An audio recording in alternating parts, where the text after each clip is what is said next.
a few minutes. It's preparing now, a few seconds, not too long.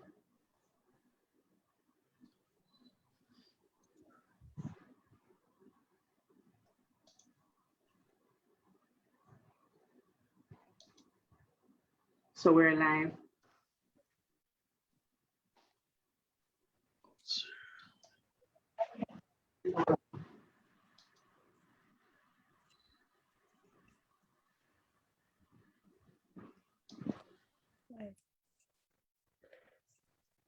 Should I get started?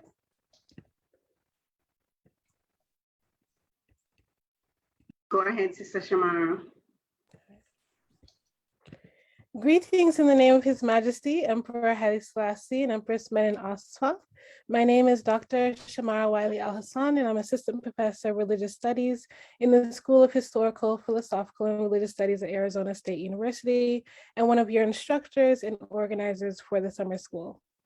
On this blessed Sabbath, welcome to the commemoration of the Royal Marriage, the first webinar hosted by the School of Sacrament Rastafari University Summer School, entitled The Union of the Lion and the Ram. Give thanks for taking the time to join us in this celebration of the union between His and Her Majesties, which occurred exactly 110 years ago today. As ones and ones recall our historical and historical roots and embark on this new era of recognition, we seek more balanced relationships and more restorative unions. As we reason today, I ask ones and ones to continue to do work to stop the abuse of women and children in our communities, our reasonings, and our liberty, and offer reparations to those who have been harmed and continue to be harmed. As we celebrate His and Her Majesties, I ask us to reflect upon how we can ensure our relationships are rooted in balance, consent, and restoration. One way to do this is by marking this day, July 31st, as one of our sacred days on the Rastafari calendar, so that every year we are forever reminded of the radical healing potential of our most intimate relationships, because our liberty grows from the way we care for each other. To show care during our time together, please mute your microphones during the presentation. There will be about 10 minutes for question and answer after the presentation, and all questions not answered here can be responded to in other sessions with Dr. Kush during the summer school. Please write comments or questions in the chat or wait for the Q&A where you can pose your question. And without further ado, it is my distinct honor to introduce my sister, a huge inspiration for my work and the work of the summer school, Dr. Rases Jazanai Kush. Dr. Rases Jazanai Kush is the founder and president of Lalibela Institute, Incorporated, and the co-founder and former executive director of the Haile Selassie Learning Center, Incorporated. She is the author of two amazing books. The first one is Roaring Lionesses, Rastafari Women, Journeys of Self-Liberation. And the second is Blue Fire, The Ascension of the Jahes in Rastafari. Serving in the capacity of both educator and administrator in urban public schools, Kush has trained teachers and administrators to identify the cultural strength and culture-based epistemologies of African diasporic students. Her research and scholarship centers on African-centered schooling, culturally relevant pedagogy, Rastafari women's leadership, and Africana womanist traditions. Her academic achievements include a PhD in educational leadership, an Ed.S. in educational leadership, an MA in African World Studies, a MS in English education, and a dual BA in philosophy and English literature. Kush currently serves as a Dean of Academics and teaches the courses Writing and Rhetoric, Introduction to Literature, and World Literature at a state university in Florida. A decade ago, during her tenure as the executive director of the Haile Selassie Learning Center, Rases Jazanai began hosting an annual event in commemoration of the wedding anniversary on July 31st, 1911 of Rastafari and Menen Asfa. She deemed the event the marriage supper celebration and invited the Rastafari community to partake in an evening of conscious talks on the occasion, vegan food, and fellowship. With the publishing of her 2011 book, Roaring Lionesses, she delved deeper into the union of Rastafari and Menen Asfa, suggesting that the Rastafari community moved beyond viewing it simply as the marriage of two royals. instead positing that it be observed through the esoteric lens, in particular one that includes astrology and Kushite cosmology. In an effort to advance this position, she holds annual talks on the topic while simultaneously agitating for July 31st to be added to the Rastafari calendar of high Hola days. Today's reasoning, The Union of the Lion and the Ram, is a compilation of Kush's research on the topic and one of her signature lectures in what she coined the Blue Fire School of Thought. So please join me in welcoming our sister, our fellow organizer, Dr. Rases Dazana Kush. Thanks. Give thanks, Shamara, for that wonderful introduction. And likewise, the eye is an inspiration to I, same way. Rastafari. Yes, I. So, as Sister Shamara mentioned, I've been doing this particular work for about 10 years. I've been in the Rastafari movement for a total of 34 years since I was 16. And you know, being a Rastafari woman has its trials and its tribulations. One trial, though, I would say, is having to advocate for Empress Menin's identity to be recognized by the movement across the board. There are small pockets where she is recognized, but like His Majesty is recognized and honored, she has not been given that type of recognition yet. So, as a young Rastafari woman coming into the Liberty, I spent a lot of time focusing on Empress Menen and her energy as a woman, you know, really going in deeply to make that connection with her. Because unlike His Majesty, where there were a plethora of resources that were readily available for new initiates, so to speak, coming into the Liberty, there was nothing like that for her. So, as a young Rastafari woman, and especially being a woman, an African woman born in America, I don't use the term African American, but an African woman born in America, I didn't have any Rastafari in my community either to supplement the dearth of literature on Empress Menen. So as a result, I began to look at her from a variety of perspectives and through a variety of lenses, the same way with His Majesty. So about 11 years ago, I and a group of sistren were reading His Majesty's autobiography as a group. Sister Waledi was a part of that. Also, our Sister Janelle, who moved to Ethiopia, was also a part of that study group that we were holding at the Haile Selassie First Learning Center. And while reading his autobiography, I had read it before, but this was a real combing through of the autobiography with my sister, and I recognized the July 31st date.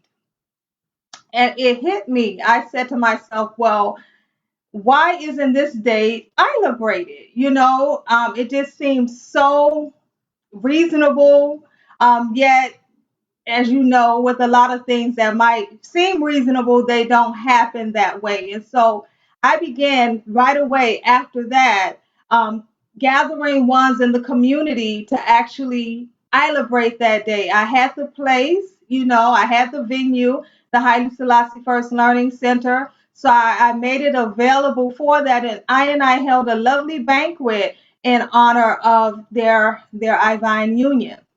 However, being the introspective individual that I am, I realized that was very surface level. That was getting together, that was having, great Ito food. However, that did not get at what I perceived to be the heart of their union.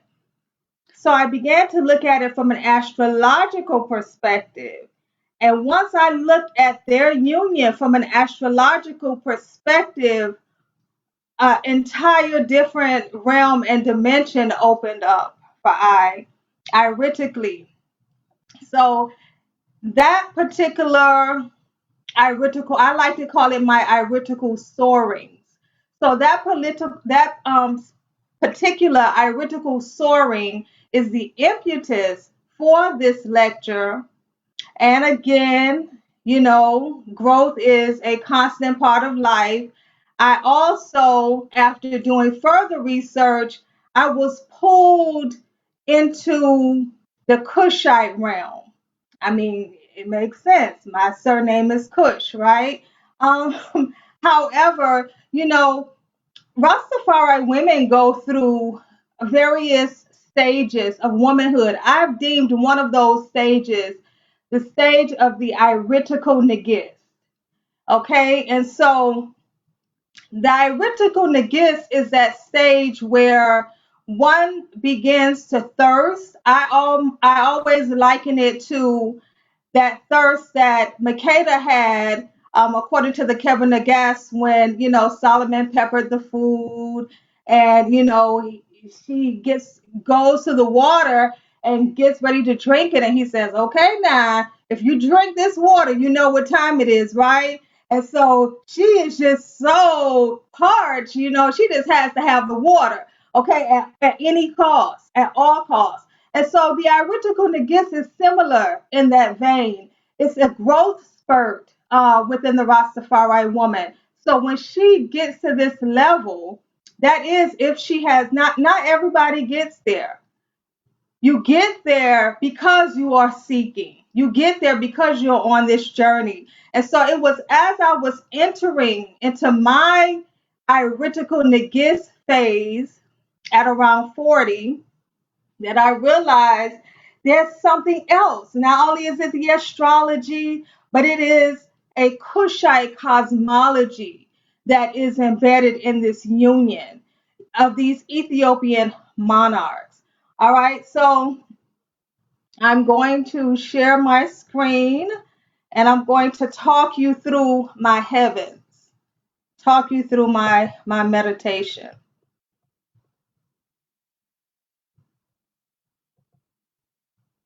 All right. So,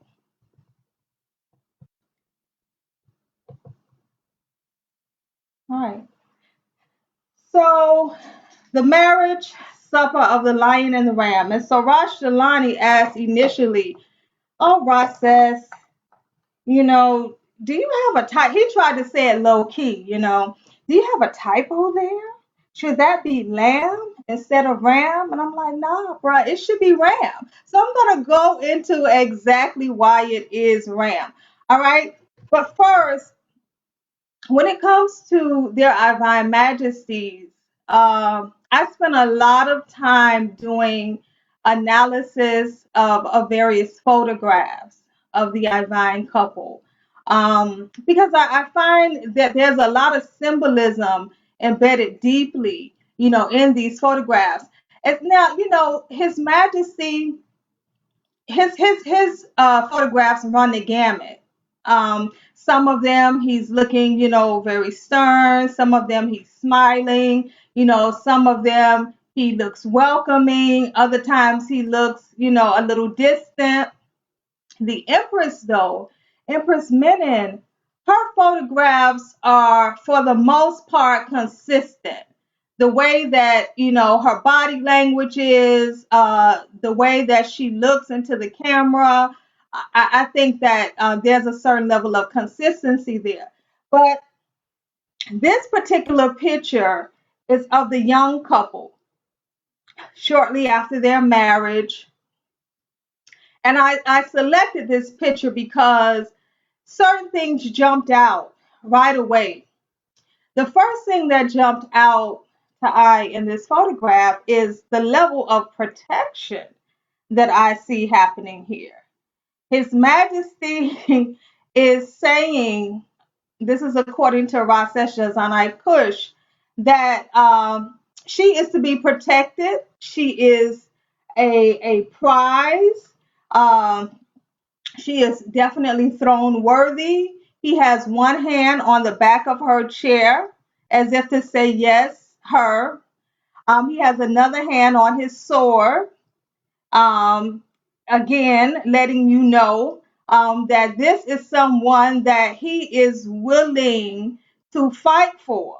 Now that's interesting because we're going to read something a little bit later that talks about the fact that, that there was a fight for Princess, Menen Asfa, because she was a princess. Now, Empress Menen, on the other hand, uh, oftentimes you'll see Empress Menen with one hand peeking out from up under her cloak, or yes, a cloak. And the hand is oftentimes placed on her thigh, and the thigh in ancient Kush, because I see Empress Menen through that Kushite Oromo lineage, and Gala lineage, and I see that hand on her lap is significant and symbolic of the throne.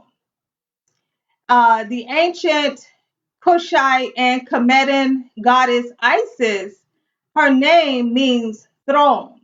And so when I see this, and I know that many of the Kushite kings, as well as the Kemetic kings, that they legitimated their rise to the throne based on their matrilineal heritage. Okay, so when I see Empress Menen in this Itrid, I see His Majesty standing there protecting her, and I see her reminding all of I and I that she is the one who places the king on the throne. All right. So here's a chant, the marriage supper, and Ross Ivy and some of the other brethren and sisters were chanting this. When I get to Zion at the marriage supper, where Jah saints are gathered in a one-eye symbol, no more moderation, no more frustration. Farewell to Babylon, victory has trod. Okay, so this chant, and I remember because I did have my groundation within the Nyahbinghi order, and I remember chanting this chant. And, within Rastafari, like I said before, there wasn't really, even though we chanted this chant, even though in some places, some houses, Empress Menen was recognized to a certain extent, this particular chant to I sounded like it had its origins in Christianity. Okay, and if that was the case, this particular chant wasn't necessarily referring to the marriage supper of Haile Selassie I and Empress Menen. Because in the Christian liberty, the marriage supper would have been the marriage supper of Jesus and not Haile Selassie I. Therefore, this chant is simply chanted.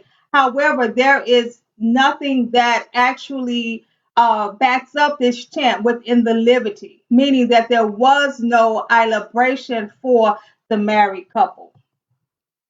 So this is the biblical impetus, in my opinion, for the chant. Then I heard what seemed to be the voice of a great multitude, like the roar of many waters and like the sound of mighty peals of thunder, crying out, Hallelujah, for the Lord our God, the Almighty reigns. Let us rejoice and exult and give him the glory, for the marriage of the Lamb has come, and his bride has made herself ready.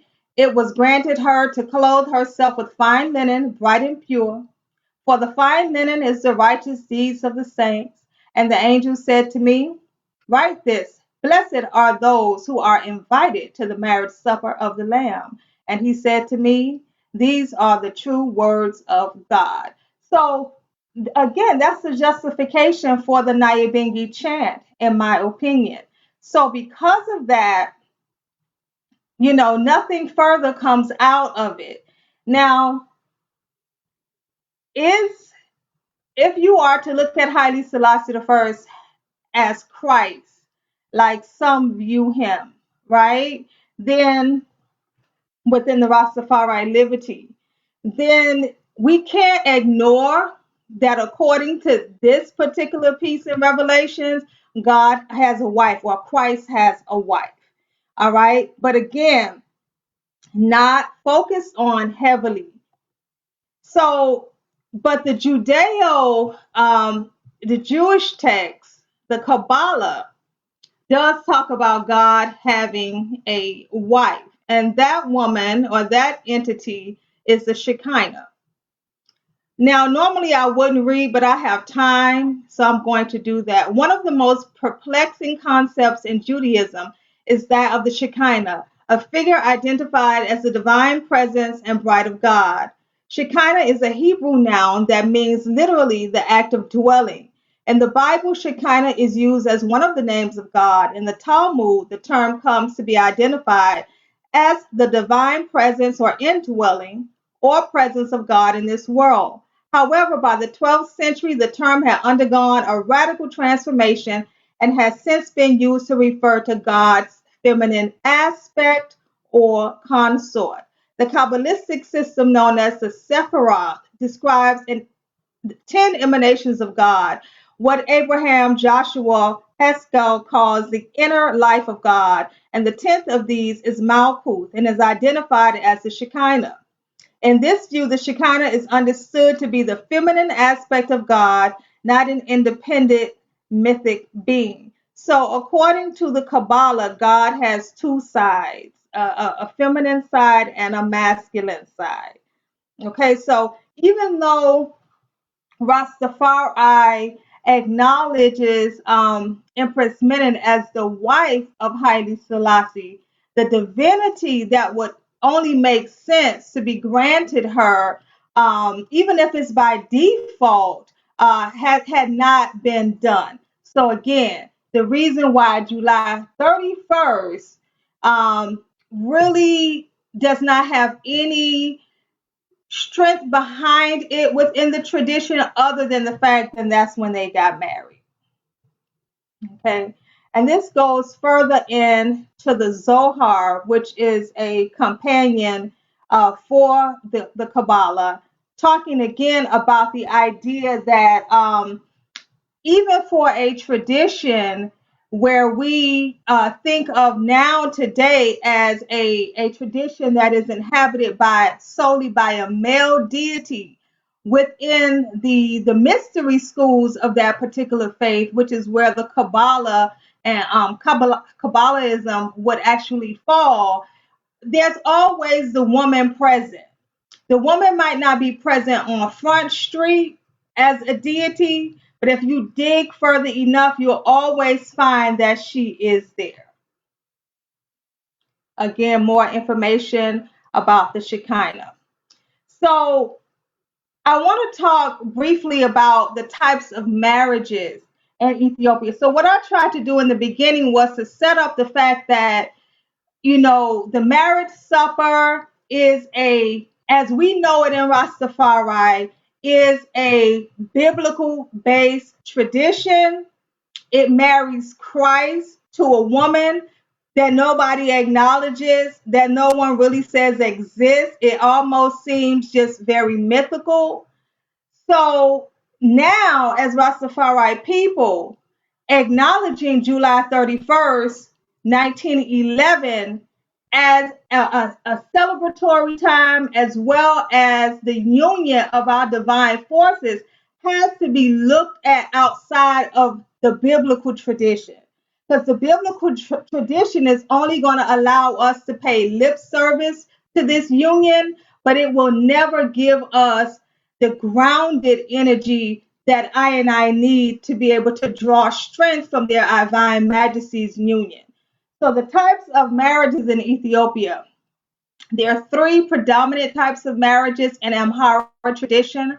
Only a minority, the priesthood, some older persons, and nobility engage in Eucharistic church marriage. No divorce is possible. Widows and widowers may remarry except for priests who are instead expected to become monks. Then you have kin-negotiated civil marriage, and it is most common. Violation of the oath of marriage used to be penalized by the fine of 80 Maria Teresa thalers. No church ceremony is involved, but a priest may be present at the wedding to bless the couple. Divorce, which includes the division of property and determination of custody of children, can be negotiated. Then you have the temporary marriage. obliges the husband to pay housekeepers' wages for a period stated in advance. This was felt to be an essential arrangement in an economy where restaurant and hotel services were not available. The term is a contract. Okay, so um, at this particular point, the reason why I want to differentiate between these types of marriages is because even though Haile Selassie I and Empress Menen are I divine mother and father, they were both married prior to marrying each other, which is extremely important because with too much mysticism is surrounding this idea of virginity, this idea of purity, and especially from a very Eurocentric perspective. Okay, and so all of these things were used in the Rastafari liberty in some houses to oppress women.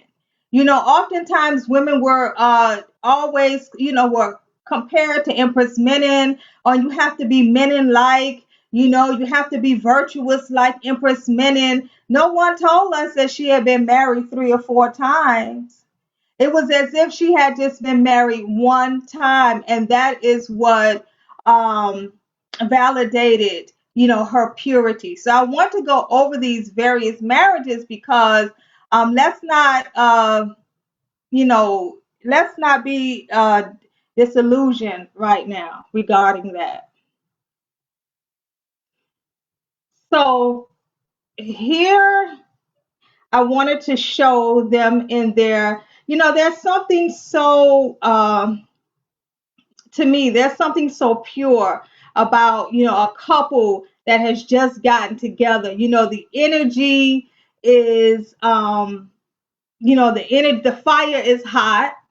Okay. The love is just, out there. And so when I think about them coming together at such a young age, but having experience, because they were both parents, His Majesty had already had a child. Empress Menen at this time had also had 4 children. But even though they were not new parents, their relationship was new and it was fresh. So here are their birthdays. We all know July 23rd, 1892, which qualifies Haile Selassie to actually begin the zodiac sign of Leo. Some people say that it starts July 22nd, but oftentimes you also see it as July 23rd. Um, April 3rd puts Empress Menen right there in the middle of Aries. And I'll go into it further, but you'll see how, from an astrological perspective, you can't get any better.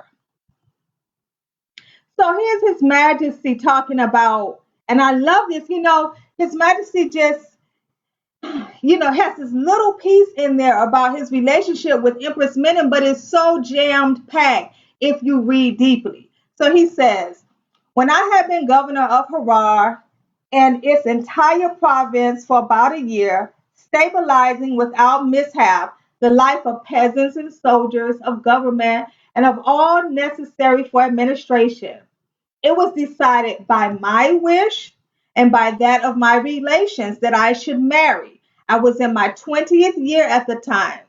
Okay, so I would marry Wazaro Menen, now Empress, the granddaughter of Negus Mikael. We were married by church ceremony on 23rd Hamley, 1903, which equals July 31st, 1911. Her character is such that apart from goodness, there is no evil or malice in her. Ever since we were married, we lived together by virtue of her being fertile in one family, sharing joy as well as sadness. So that's often quoted. It's often quoted. And what's also is often quoted is it is said that His Majesty said something, and that's later on, about her being obedient to me like Sarah.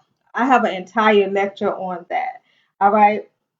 But this is His Majesty's account of their coming together. Well, now, what's telling to I about this particular excerpt is that His Majesty has set particular guidelines in place for himself. Before getting married, I will, or I have this, that, that. It's been a year. Harar is stable.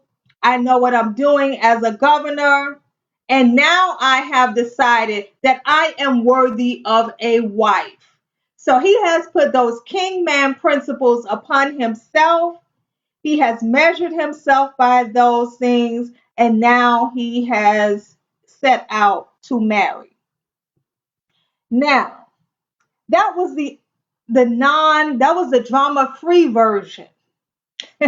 So this excerpt comes from the book Haile Selassie, the Conquering Lion. And according to the author, it is said that Lejasu said with a sly smile, "Is the gossip true, cousin? Have you fallen in love with Menon? Then airily take her. I give her to you with my blessing. She will bind us closer together." Waziri Menon was Lijasu's niece, the daughter of a much older half-sister, and one of the loveliest girls at the court, but hardly his to give away. She was already married to Lul Siged, a southern warlord to whom she had been given as a bride, with the approval of Ras Mikael, her grandfather and her father, the Gala chief at the age of 13. After 2 years with him, she had run away and gone into hiding in Addis Ababa. Falul Siged he was furious at her desertion and determined to get her back by force if necessary. It was at the palace that Tafari had first seen her and fallen in love, a passion that was more than reciprocated by Menon. Now plans were in train for her divorce and her departure for Harar, where she would be safe with Tafari's relatives until a church marriage could be arranged. So their relationship from the start has a level of tension because she's already someone's wife. And unfortunately, Empress Menon, by this time, it is stated, has had 3 husbands. And the records show that in Ethiopia, just as Lejatsu is attempting to divorce her from Haile Selassie, from her husband, that was a common practice. At the drop of a hat, a woman would be told, "Leave your current husband and your children. You will be married to Ross so and so." And oftentimes the women had absolutely no say in these arranged marriages. It goes on to further say, Tafari made his discreet arrangements with the Abun. By the time Lul Siged discovered what was afoot, he was on his way to Harar with his bride-to-be, and it was too late for Lul Siged to follow them. He stayed behind and plotted revenge against Lejasu for having given away his wife, as he believed. He was reported shortly afterwards by the Siger to be involved in a plot against the prince with Ras Balcha. Lul Siged is offended because he believed Lejatsu gave away his young wife to Djazmach Tafari. But when this plot was discovered, Lul Siged made his peace with the prince, and then he goes on to, hold revenge against of others. Okay, so right away there is this tension. And so Empress Menon is put in a very precarious position because her uncle has married her off. She is smitten with His Majesty, with Tafari. However, there's a brewing war. Okay, because this ex-husband is willing to fight for her. He's willing to go to war. So she doesn't just have a peaceful beginning. His Majesty goes on to talk about another part, and we all know this story, so I won't go into it, where after he and Empress Menon are newly married, she is on her way to a relative's funeral, and she finds out that he is in a serious boating accident, and she abandons her family in order to be by his side. Again, His Majesty chooses to put this in here to show Menen's allegiance to him, because Menen has the right to have allegiance to her family. She comes from a very prominent family.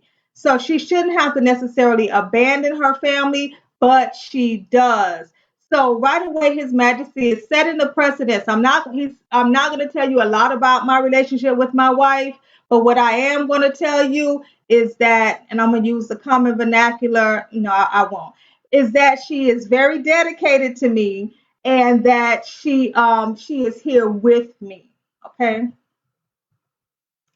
Now, to the part that you all have probably been waiting on, and that is this idea of a match made in the cosmos. Okay, so Leo and Aries are both fire signs. They're both fire signs, and some consider both of them to be masculine signs. Typically, in a relationship, between these two zodiac signs, Leo is the showstopper. Leo is the one who, walks into the room. All eyes are on the Leo.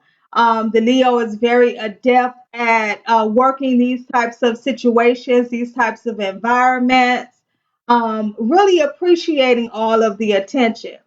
The Aries, on the other hand, being the baby of the zodiac, is also used to attention. So you have that. You have Tafari, young Tafari, being a member of the royal family. You have him being the adopted grandson of Menelik II. But you also have Empress Menen at the time, Princess Menen, having a very, very close relationship to her mother and her grandfather. So you have these two that in a way they are both compatible because they come from a similar background. All right. But the Aries oftentimes in these types of relationships will take a back seat to the Leo, only though if she finds the Leo worthy. So if you can think about that for a moment, she isn't surrendering her power. In order for her to even step back, you might have to be 10 times as high love as the next person, because she will only step back if you are found worthy. If not, it's not going to work. Okay, so you definitely see this with them. Now, His Majesty's temperament, from what we know, is not necessarily your typical Leo temperament, because Leos can be a bit arrogant. And His Majesty doesn't come with that energy, but he definitely comes with that level of confidence that we see with the Leo. So this is looking at the Leo, the lion, and the ram again, but looking at them from a Kushite cosmological perspective. Okay, because what I was noticing when I went back to study the ancient deities of Kush is that two deities kept reoccurring over and over again. And that was the deity in the figure of the lion, Apedemek, and the deity in the figure of the ram, Amun. The synergy of these signs is also evident in the symbolism of the ram and the lion as represented in ancient Kush and Kemet. According to Senosi, it can be interpreted that the animals played an important role in the Meretic religion. That's the ancient capital of Kush. The ram represents the figure of God Amun, and the lion incarnates the figure of the Meroitic god Apedemek. From the remains of Meroe or Meroe, it is clear that the ram cult Amun did not disappear entirely from the scene during this period. But the sun god Amun lost his supreme position in the Meroitic pantheon because his cult was replaced by the cult of Apedemek, the lion. especially after the transfer of the capital to Merowe. But both of them remained as royal insignia and played a special role in the ideology of the Kushite king. So some of you may be thinking, but they're both males. Empress Menen, you're trying to make this correlation between her being the ram, but here the ram god of ancient Kush. And let me make a disclaimer. I am not saying that Empress Menen or Haile Selassie are reincarnated Apetamek or Amun deities. What I am talking about, though, is energy. And in cosmology and in the celestial realm, energy oftentimes is devoid of sex. So it is the energy that is reproduced by these deities that I want ones to pay attention to. So though the deities Amun and Apetamek are males, there seems to be an interesting connection with the ram's energy as it is symbolized in Kushite and Kemetic cultures. Amun the ram, considered the king of the gods, is said to have been self-generated. Furthermore, he is associated with fertility, water, darkness, and hiddenness. Now let's think about that, because Amun means the hidden one. And I will argue that in Rastafari, Empress Menen was seen in plain sight, but she was hidden. Her energy was hidden. Her greatness, her royalty within her own right was hidden. And somehow she was cloaked by His Majesty. Not His Majesty's doing, but through the lens that I and I as Rastafari people use, which is very much in accordance with Judeo-Christian dogma, we allow ourselves to cloak her. So when we talk about the energy and Amun, the ram being the hidden one, I think that that connection could be made. These attributes, especially those of fertility and water, are closely connected with feminine aspects of nature. So even though Amun is seen as a male deity, the energy it has a lot of feminine attributes to it. Okay, I am not asserting that Amun was considered effeminized, but it does appear that having been self-generated, he would have to embody elements of feminine energy. Similarly, the title. Now, this is where I really want to get a little deep, because even though Amun is a male, Amun points us to a level. Remember, I talked about the iritical negis being an element of Rastafari womanhood. Amun points the reader or the researcher to a specific line of ancient royal Kushite women. And so I will argue that is, if we look at Empress Menen through that lens, we'll see a lot of similarities. So similarly, the title or office of the divine wife of Amun, or God's wife of Amun, afforded royal women participation in divine rituals that elevated them to a level of balance in spiritual rituals and practices. So, and then here you'll see that this particular Amun Ra and coronation, I put this piece in too because the ram in ancient Kush, they already had a lion-headed, they already had a ram-headed deity.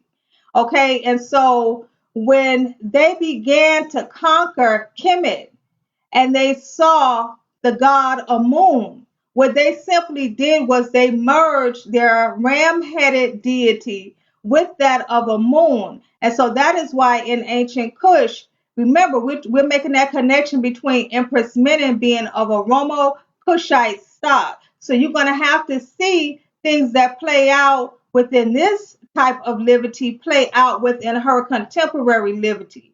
So Amun in Kemet was in the figure of a man with what they would say plumes or feathers.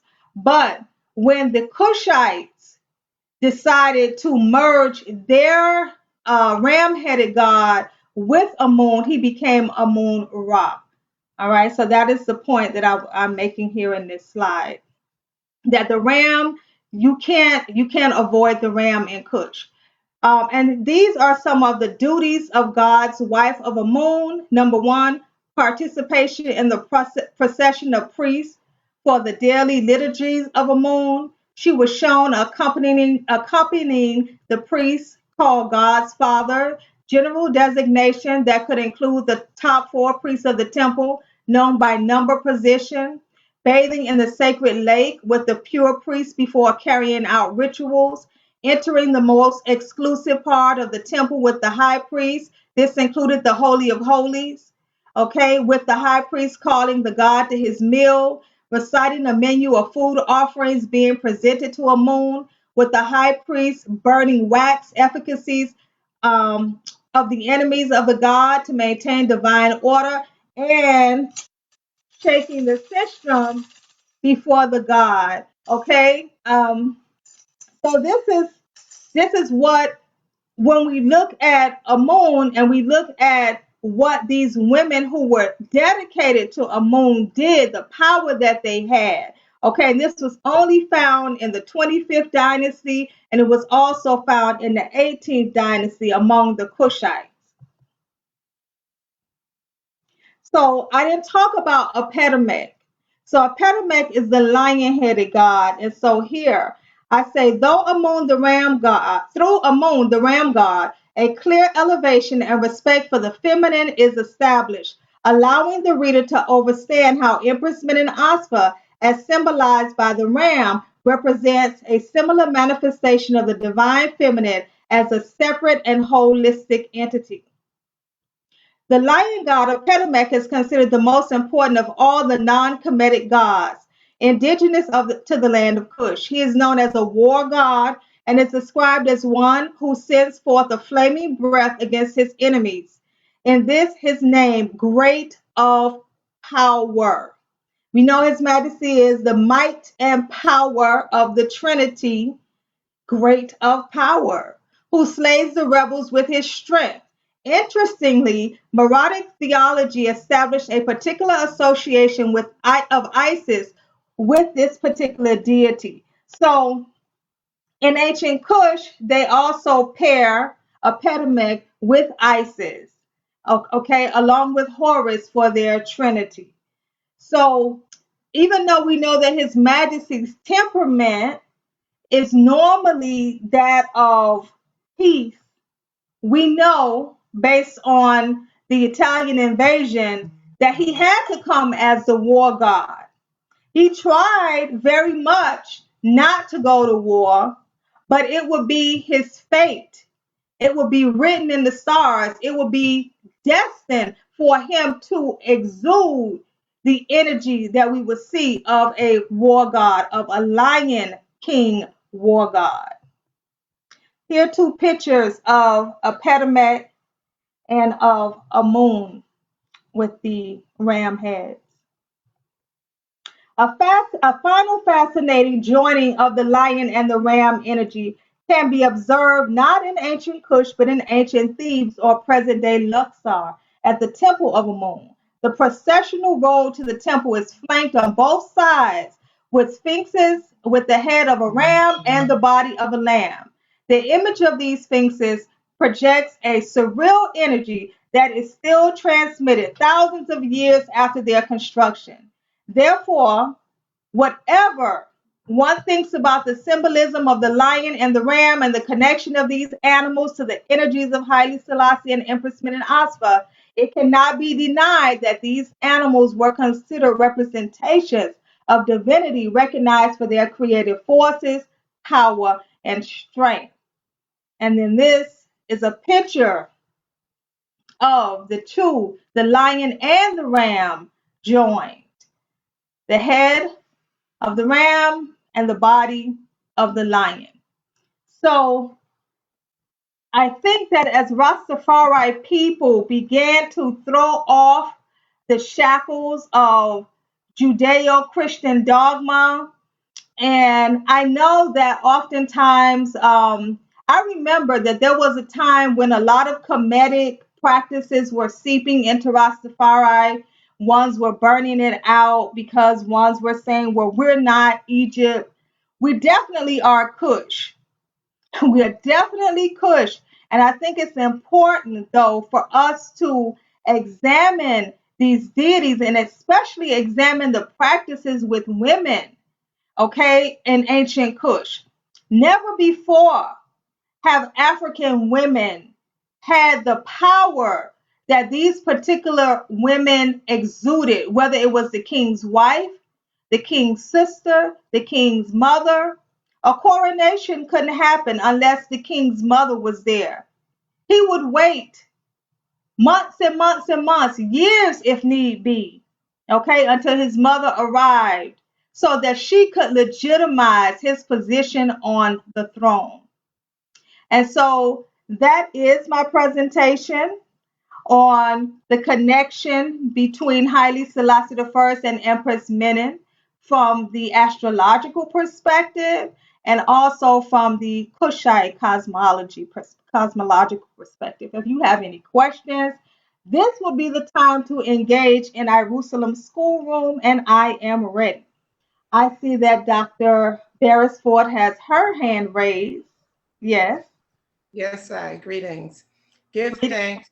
Give thanks for that rousing presentation, Rasses. I sit in the ice company often, and each time I seat up to sip up on food, I learn something new. So give thanks for bringing forward that mighty, mighty body of work to the movement and to the world. The I believe, uses a part of the eye's brain that might not have been explored by many of I and I. So I give thanks for the eye's iritical heavens and for the eye's quest to really, really overstand and bring forward the common sense pieces to I and I liberty, the pieces that I and I dash aside and don't recognize. You know, it's just, it's a righteous work. So I give thanks for that work. I wanted to share that the I trait that the I shared early on that was taken soon after the marriage of the lion and the ram, which being July 31st, 1911. So we know 24 hours later, it was already August. So that I trait listed as being taken soon after that union would have been, I guess, August or September, could still be called soon. And that would have put Empress Menen at maybe about 4 months of pregnancy with Haile Selassie I and her first child, Princess Tanana Haile Selassie, who was born on, I believe, January 12th, 1912. So when we see His Majesty with one hand protecting his prized possession, Menen Asfa, and the other hand on that sword, he's also protecting the African family. And that's the second Trinity I trait, because the coronation I trait, Empress Menen brings forward Haile Selassie, which would have been their sixth youth at that time. This 1912 birth of Tanana would have been the first, and 18 years later, actually 19 years later, in February of 1931, when they bring forth Haile Selassie, she would have already been maybe about 6 months pregnant at the time of the coronation on November 2nd, 1930. So it was just an interesting vibration to note that His Majesty is indeed doing what the eye blocked and further protecting the offspring that was within Empress Menen at the time. So give thanks for that. So, Yes, I give thanks, Sister Waleti. yes, I. Jelani, Rosh Jelani. Yes, give thanks, Rasses Jazz, and I thank you for an outstanding feast of this royal marriage, real intellectual peace. Um, I, I really appreciate love the the originality that you've brought here, and the way that really helps us to not just understand the context of this union, but a realm that we often not ideate sufficiently, the astral and who we are in those terms. That's truly appreciated. Mama Willeti actually answered one of the questions I had for you, which is whether ITG was pregnant at the time of the photograph. And I want to further say that I'm not sure how this image came to my attention, perhaps a few months ago or a little while longer. And I actually shared it, perhaps not with our widest network, but with a group of individuals asking for comments as to what does this tell us. I read much of what you've shared. It's 14 hours. That His Majesty demonstrated a certain militancy in his guarded embrace of heir apparent or heir to be apparent to the throne and representing a Trinity. This has been a wonderful feast for me. I think the achievement of helping us to survey the King Alpha and Queen Omega, as Sister Eleanor this morning talked about the Black Heart Man, and Leonard Howell reminded us that Black supremacy was his substitute for civilization, that what civilization offered us was, subhuman bondage and much of what we know, white supremacy as their expression of the civilizing mission. And what you've helped to do is to expand on this idea of the beginning and the end, by starting here with that union and diligently demonstrating that the fertility recognized in Her Majesty was a blessing from the gods that represented such.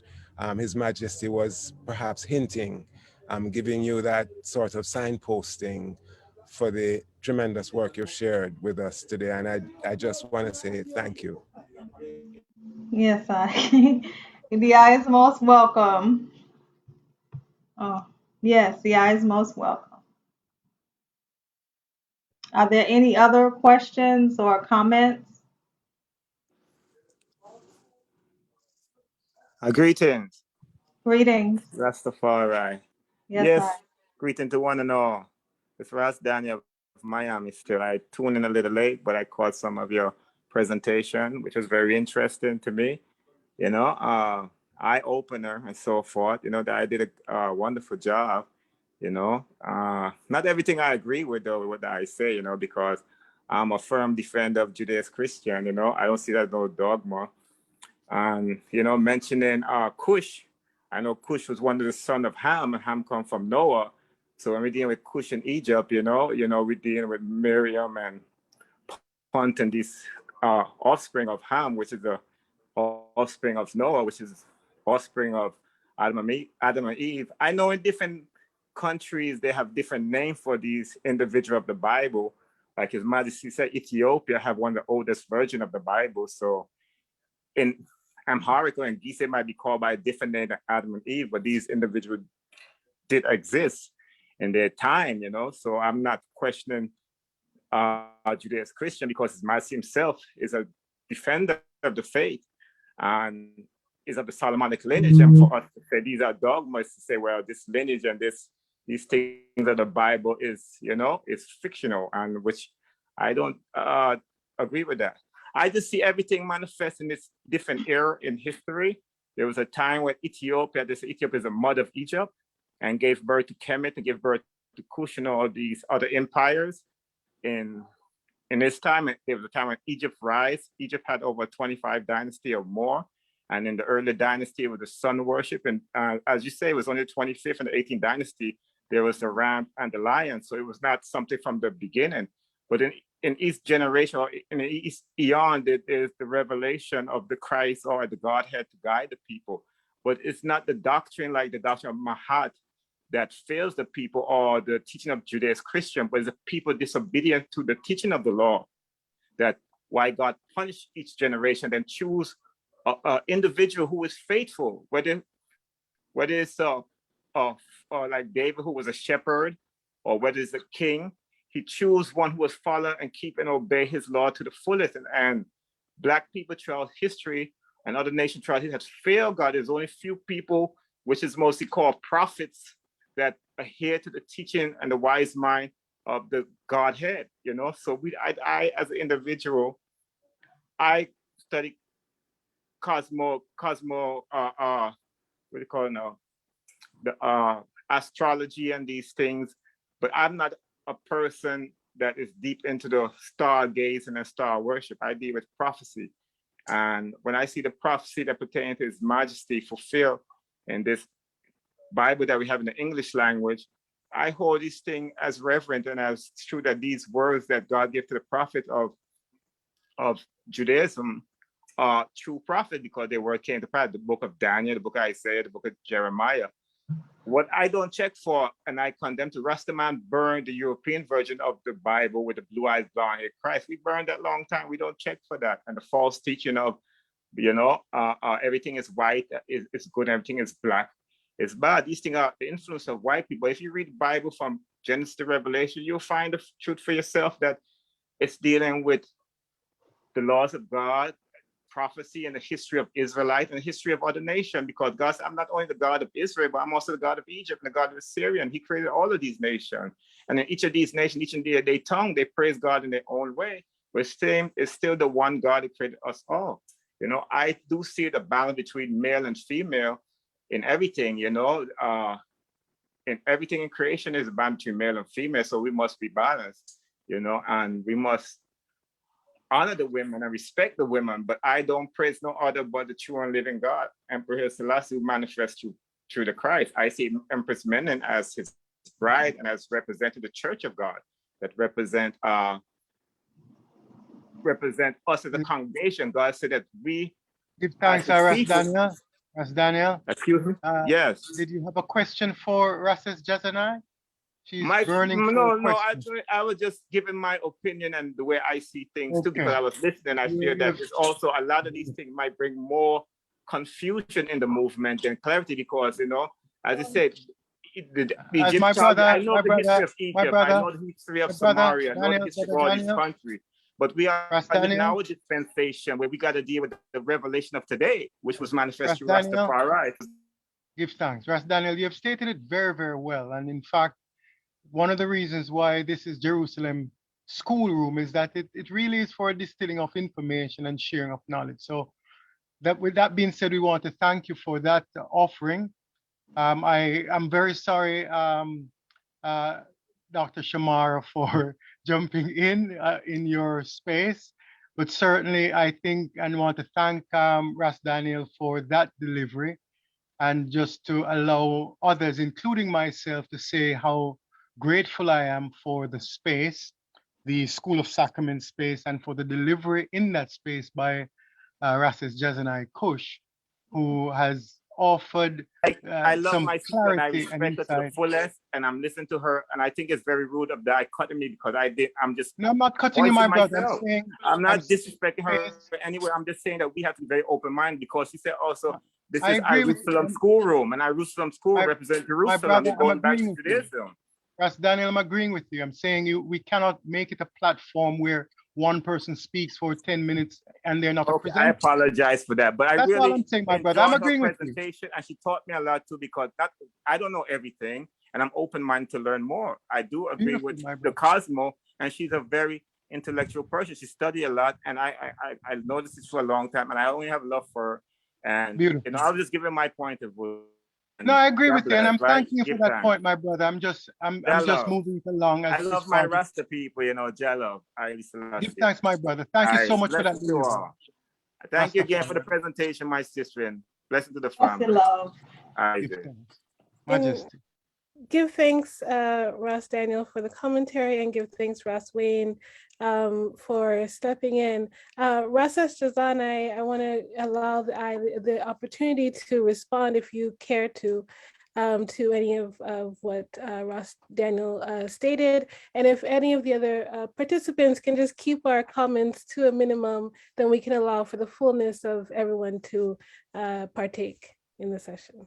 Yes, I give thanks for Ross Daniel's word sound, because in fact it represents what he says is representative of the feelings of many within the Rastafari liberty. I think that I have to acknowledge who we are, where we are, you understand, and do so respectfully. Is very difficult for ones to replace certain things that have been etched in the Liberty Edge tradition.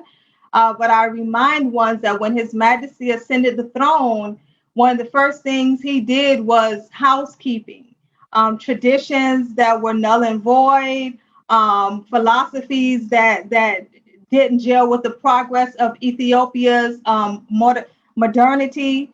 He knew that those things had no place within contemporary times. And so I would just encourage, even though I am not necessarily pushing for contemporary energy, I am saying that in order for I and I to go forward, we have to Sankofa, we have to look back, you understand, in order to look forward. And part of the Sankofa process is recognizing our ancient history and her story. Give thanks. Thanks. And I see a question from Root. I'm not sure if I'm pronouncing the name correctly. Greetings, Ruth. You can unmute. Oh, you're muted, Root.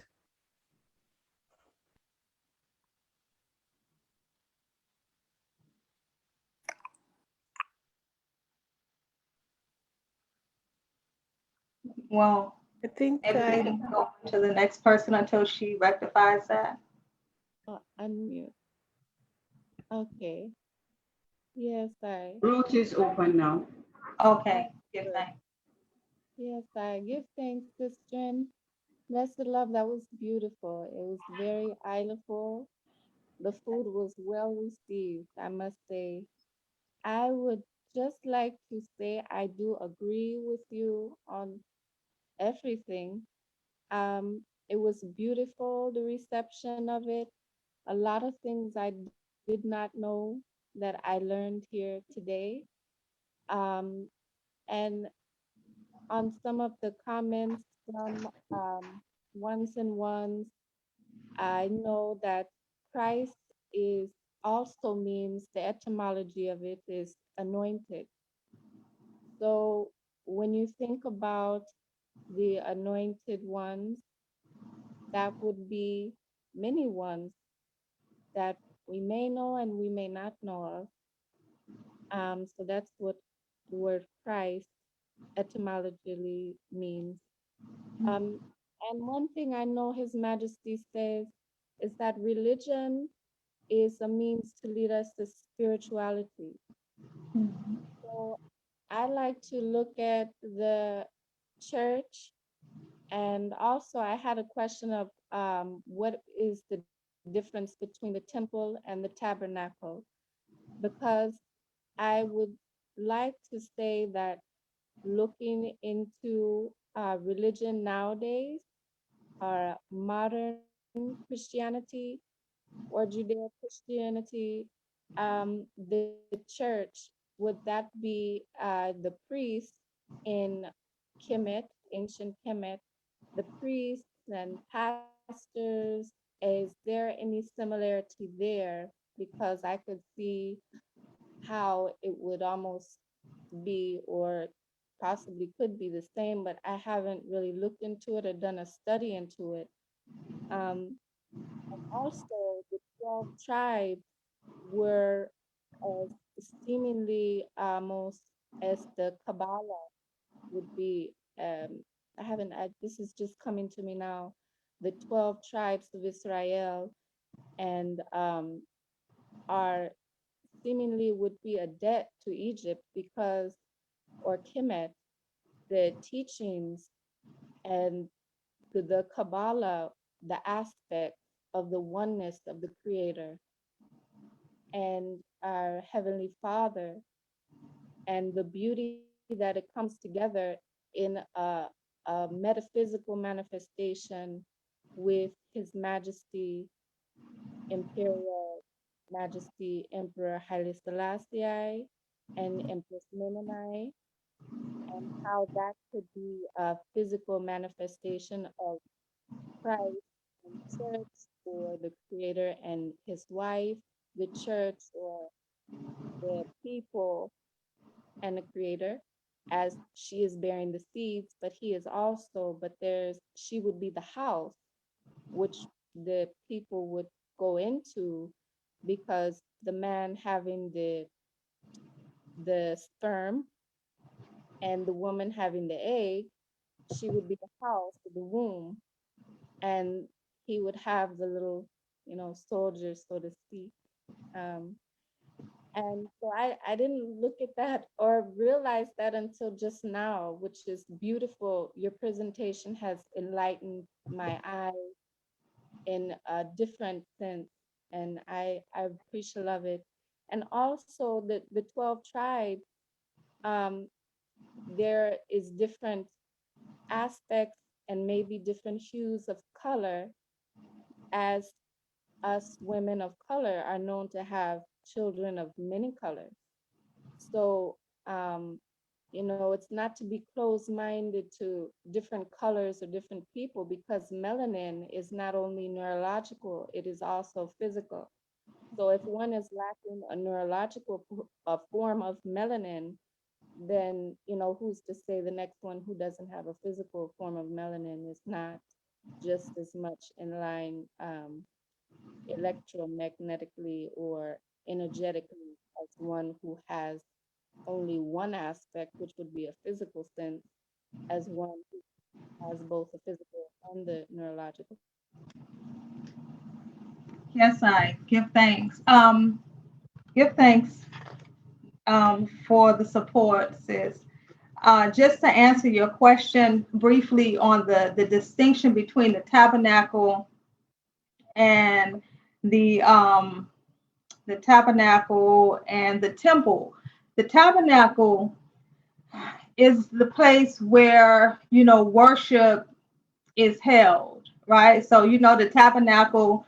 I know you might have been asking from a metaphysical level, but when I reason, I always have to bring it physical and then I go metaphysical. So that tabernacle is the place where the worship is held, but the temple not only is a place where worship happens, but it is also a housing for that which is divine, or a housing for that which is spiritual. So in the case of the tabernacle, the woman is oftentimes referred to as the tabernacle.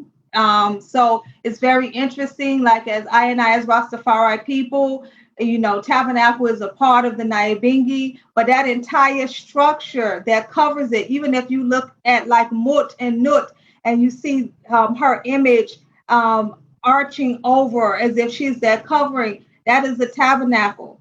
Also within the temple itself, though, the temple encloses the Holy of Holies, which is where the most divine relics are, which is where the Shekinah glory hovers over the mercy seat. And that also is known as feminine. The Holy of Holies is known as the feminine part of the temple. So, one is a bit more encapsulated, and houses things of a higher value, whereas the tabernacle itself is more transient, and it's still a place of praise, but yeah, that's the distinction for I give thanks. Are there any other questions or comments? I welcome them all, and I mean all of them. And Rasas Tazanai, there is a comment in the chat from Ras Seifa Selassie Rodriguez. It says, the ancient Kemetic route followed through history proves that Judeo-Christianity, though relatively late, is bearing the same theology of the Holy Trinity from creation. His Majesty Emperor Selassie said in the preface of his autobiography. Yes, and I agree with that. I mean, Ecclesiastics tells you that there's nothing new under the sun, so when I say that Judeo-Christian influence has negatively impacted Rastafari in some areas, it is particularly those things that have their roots and their origins in patriarchy. Because Kush was not a patriarchal, society. It was matriarchal. And it is all of those things that help to dismantle the idea of Trinity. Judeo-Christian faith does not build upon the Trinity in any African sense of the word, meaning man, woman, and child. So it is those things. But as the brethren said, clearly what we know as Christianity, what we even know as some portions of Judaism, has its roots in African origins. Our foreparents taught us that. Yes, Any other questions? I pray this. Ras Daniel. Yes, Ras Daniel. Yeah, I was saying in the beginning of Genesis, when God said, "Come, let us make man," he was not referring to himself alone. It was the Godhead speaking. Remember, God is the begotten, and the Holy Spirit, which you call the Shekinah, the feminine side, proceeded from God, and the Son is the begotten. God is the begetter, and the Son is the begotten, and the Holy Spirit proceeds. So all three work in one. So that's the first mention of three working in one, because in Hebrew, it's Elohim, they refer to more than one God. And we know His Majesty always compare wisdom was there in the beginning with Him, which is the feminine side.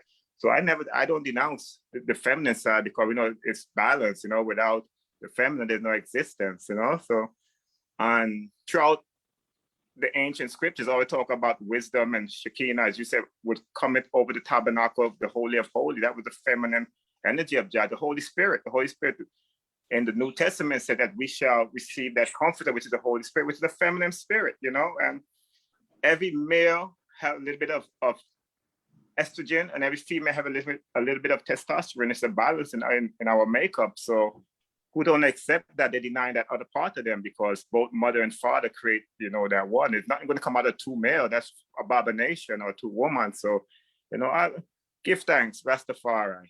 That's all I want to say.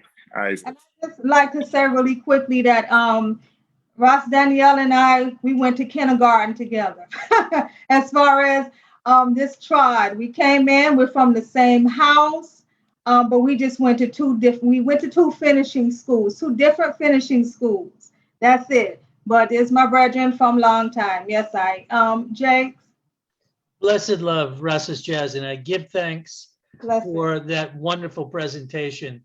First, I want an observation first. I love the fact that you started with the photograph. And I think it's important for everyone, and particularly our students, to recognize the way in which His Imperial Majesty, and perhaps Empress Menen Asfa as well, use photography in their time. We know that Menelik was really the first Ethiopian emperor to use photography in a strategic political way, but His Majesty really stepped that up to a much higher degree. And we're all familiar with this in terms of the photographs of his coronation, his and Her Majesty's coronation in the the cinema that was taken at the time. The point is that the photograph is not as arbitrary. It's a communicative device, and His Majesty and perhaps Her Majesty were clearly using it to communicate the types of signs that we see your exegesis leads us to. Yes, there's some arbitrariness. There can be some arbitrariness, but that's one thing about the photograph. The second observation or point I want to make here is that your reconnaissance of an area of cultural history of the region of Ethiopia that takes us into Kush and Kemet, and the astrological and cosmological dimensions of this are really, for, I'm saying this for the benefit of our students, are really a kind of level at which, without a great deal of context, they're going to have many questions about this. So I want to just point down the road as the School of the Sacrament unfolds, and our seminars and webinars unfolds. I'm asking them to take as much of this as possible as grist for further inquiries and questions that they might not have now, but hopefully they've taken good notes. And some of these issues will come up as they begin to get a further grounding, or perhaps a grounding they don't have at the moment. So in that sense, I think you've started us off in a wonderful way. And I thank you so much. Blessed be Jah. Yes. Give thanks, Rastafari. Yes, sir. Well, I think we have 5 more minutes. So if there aren't any, I don't see any more hands raised, and I don't necessarily see anything else in the chat. Okay, yes, Ruth.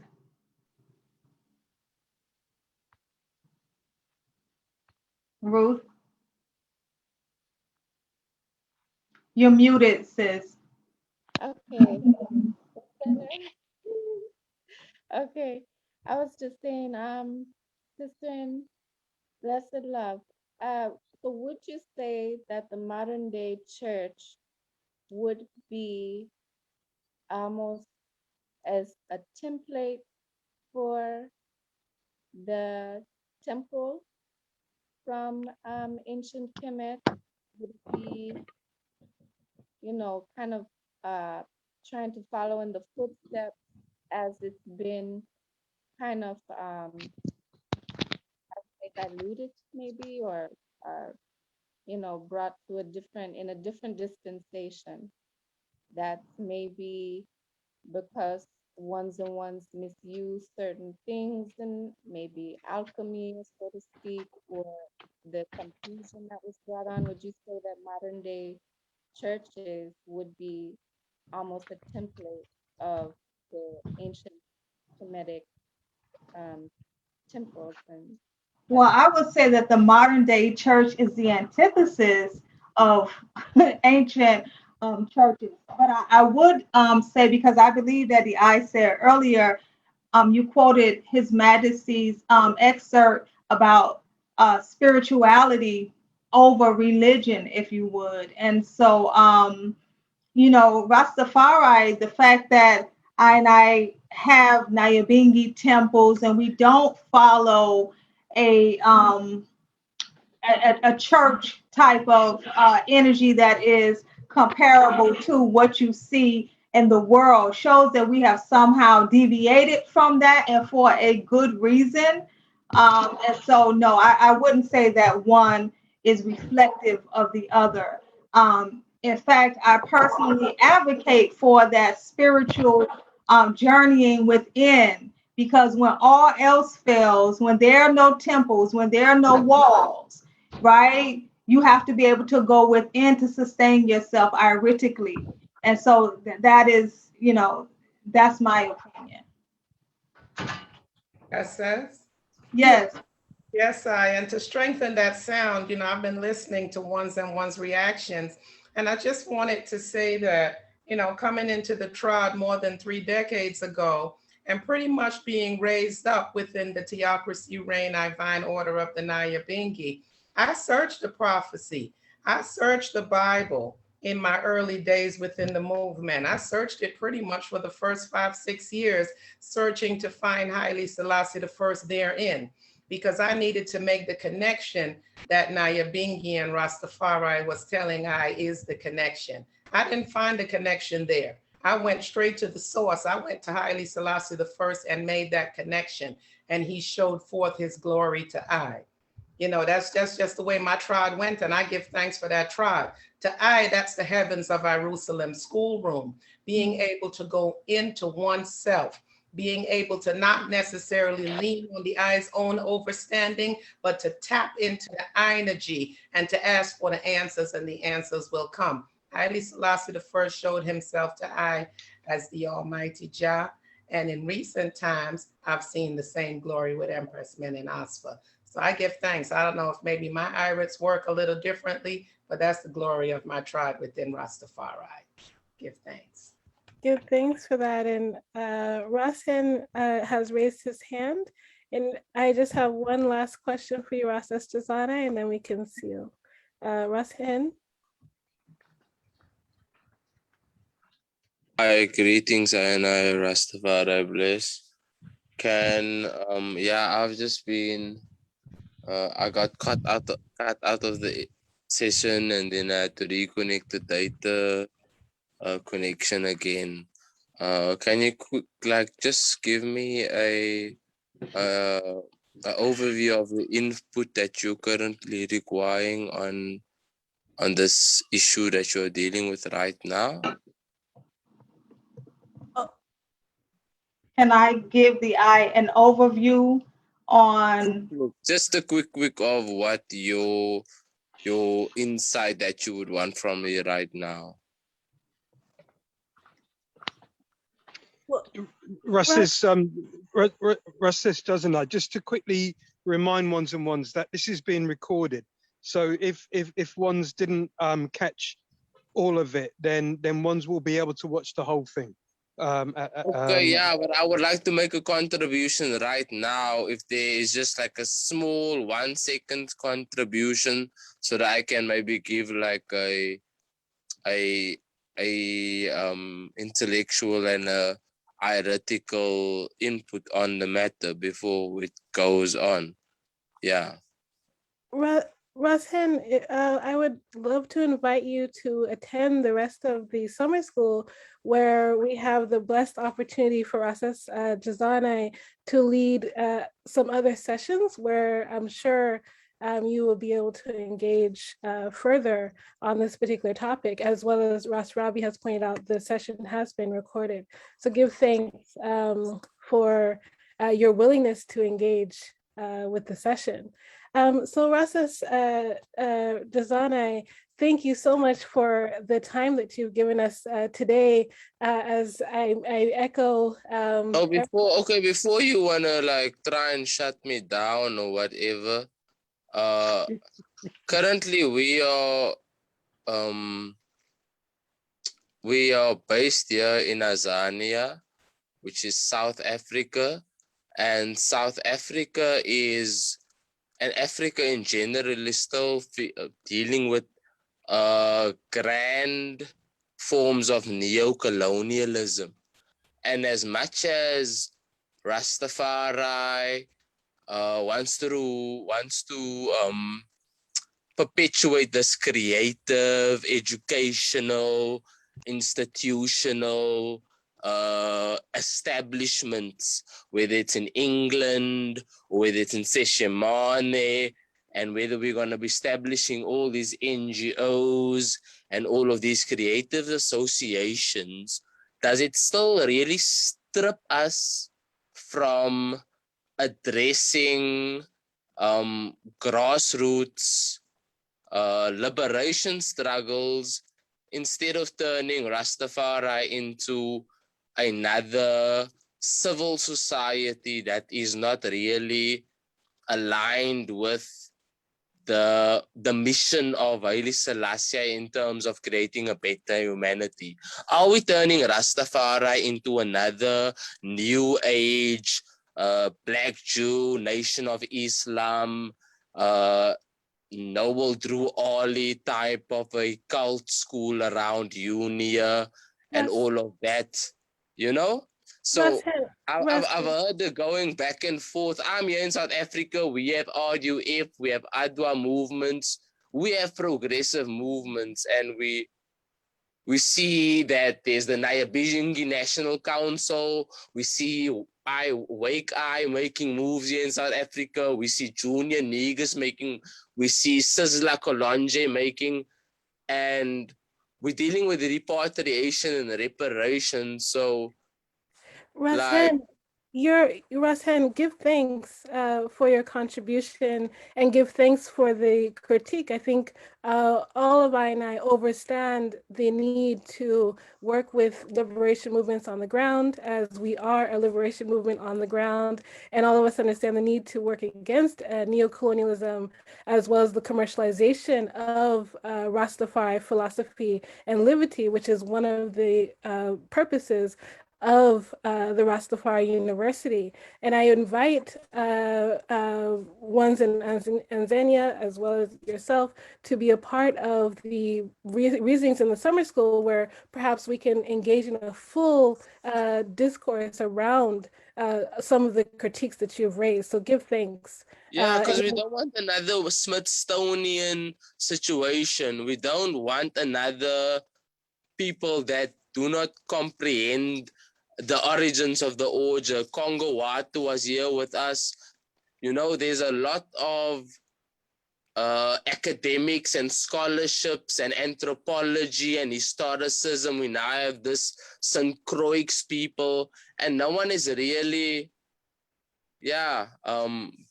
approaching the radical Black African liberation movement, because we're all busy with eco-villages. And maybe that helps with the general growth of civilization, but in the meantime, we're turning Rastafari into a religious movement. We're turning it into Hotep. We're turning it into your African spiritual systems. We're turning into Sanusis, and we're turning into these high-level gurus, but no one is dealing with Black liberation, you know? Well, so give thanks. Aluta continue, comrades. You know, I hope my leaders and my elders and the diplomats and the academics and the intellectuals at the forefront, because here in Azania on the grassroots, here in Adwa movement, you know, even we're burying all the ancestors that came through from Jamaica, repatriation a month. We are burying Congo Watu here in the Southern Cape, here in George, in Silbai.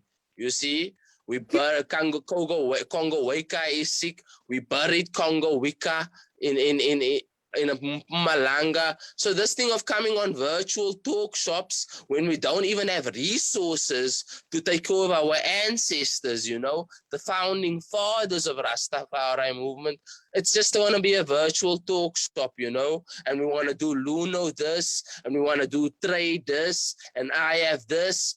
But yeah, you know, we're not really getting to a point of establishing anything. But that is just me as a young radical lion observing everything. Because here in South Africa, Azania, the order is centralized, you know? Yeah, man. Give thanks, Cape to Cairo. Aluta continua, comrades. Aluta continua. Give thanks, Rashan, for the care work that you're doing with a lot of the ancients in Azania, as well as the work that you're doing on the ground. Please and provide us with resources. Please provide us with community centers. Please provide us with educational centers. Besides this UN human rights petitions and virtual dialogues, you know? Come on, guys, get the petty cash, you know? Let's run this government, you know? Aluta continua. General salute. Give thanks, Rashan. And if Rasas Jazane, if I can maybe turn Rashan's commentary into maybe a question for you to seal up the session. So Rashan, I'm hearing that we need to work on the types of relationships that we have in the movement and do the real on the ground work. And so given your presentation, your reflection over the royal marriage ceremony and the union between His and Her Majesty, what can we really learn from this union to take with us into our intimate relationships, into our care of the ancients, into the work that we're doing against neo-colonialism and white supremacy? How can we use it? How can the Royal Union fortify us in this work to seal your...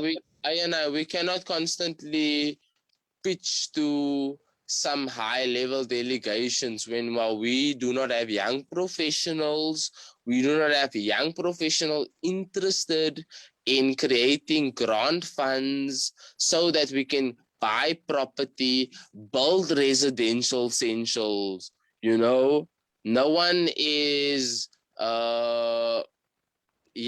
coming together so that there can be impact.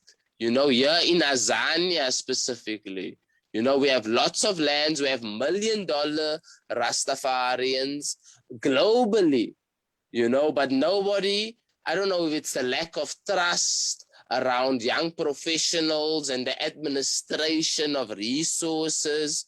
I don't know what's going on, you know, but here in South Africa, we have enough platforms.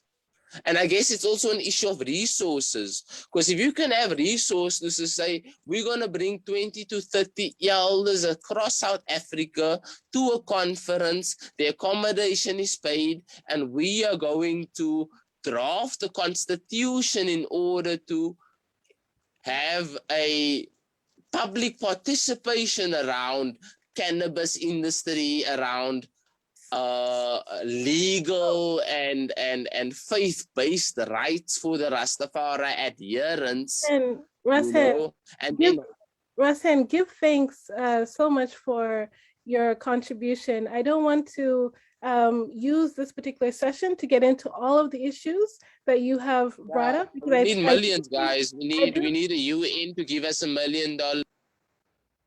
Yes, I do think that we will have multiple opportunities in the duration of the summer school. We do have 9 days together. So we will have multiple opportunities to really deal with a lot of the critiques that Rasen has brought forth. So I want to really hand it over to Rases Jazanai so we can seal up on thinking about what should we take from the royal marriage ceremony as we continue to do this work. Give thanks. Give thanks. In regards to the takeaways from His Imperial Majesty and from His Imperial Majesty and Her Royal Highness Haile Selassie I and Empress Menen Asfa, I think it deals with the idea of, you know, balance. Really and truly, Rastafari talks a lot about balance and what balance means. But if you look at their relationship, if you look at the entities that I have used to help to identify some of their characteristics, it's definitely all about one providing something, not necessarily that the other does not have, but what might be a bit more germane to one than it might be to the other.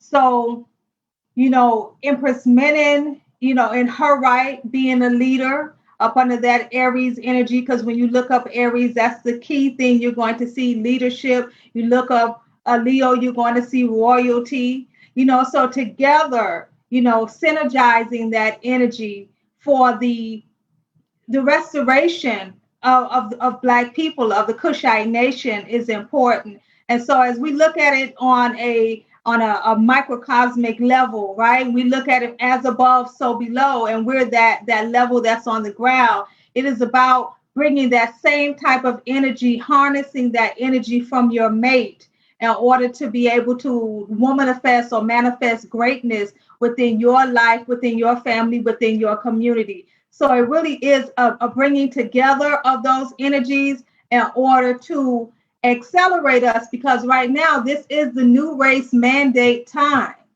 So His Majesty says that in order for I and I to be members of that new race, we will have to forget certain things. We will have to unlearn certain things in order to progress. So I am asking that as I call on their Divine Majesties for their strength to usher in ourselves as members of the new race, that I call that they themselves are from agency. We're just seeing their new manifestation, if you will. But the energy, remember, this is about energy. It's not, the new race isn't necessarily about male and female. We have outgrown those titles. It's about energy. So I really would love for I and as a Rastafari people to harness our energy together, that righteous synergy, and move forward. Give thanks so much, Dr. Rasses Jazanai Kush, for really recalling and centering that energy, that righteous energy that I know that we will take with us for the duration of this summer school. So give thanks. Please join me in thanking Dr. Rasses Jazanai Kush for sharing this time with us today. Give thanks. Give thanks. Rastafari. One Yes, love. let me echo Dr. Shamara's thanks to our beloved Rasses Jazanai Kush, Dr. Jazanai Kush, for that work, that delivery, that excellent distillation of knowledge. It is for I and I now to unpack and to take those pieces that are applicable within our reality and to use it. I see our beloved Dr. Eleanor Wint saying she had to leave, but she wanted to thank you also, Dr. Rasses Jazanai Kush, for that work and delivery. And certainly she'll have some things to say later as she engages us in the School of Sacrament. I also want to say, though, to our beloved Ras Daniel, whose points were really crystal and important, that we welcome at all times those distillations. And I'm very sure our beloved brother understands that we have a finite amount of time, and that's why I kind of jumped in. I equally want to say to our beloved brother from South Africa, Ras Hein, that I did share a number directly to you, my brother. Many of the points you're making are important points, and if not distilled in the School of Sacrament, we have our own platform, the Universal Development of Rastafari, and our own study sessions where we love to engage some of those solutions that you ask for that are needed. And in fact, we have some practicums in spaces across this region that perhaps would answer intimately some of those concerns that you have. So I look forward to you utilizing that number. It's also on a WhatsApp platform that you can reach I and I on. And let us keep the conversations going. I want to congratulate the School of Sacrament for an excellent first day. It's filled with everything that we seek. Important information, a little bit of intrigue from Ras Wayne, but certainly important distillations from our beloved conveners, Dr. Rasses Jazanai Kush, and speakers in the earlier platform. So thank you, Dr. Shamara. Thank you, Dr. Rasses Jazanai, and thanks to our students and participants for this important staying of this delivery. And let us use it as we move forward. One perfect love, Rastafari blessings, more justice, more peace, more love. Give thanks. Okay. Blessed love. Rastafari, blessed global family, one perfect love. Haile Selassie, the first Empress Menen. Aye. Rastafari.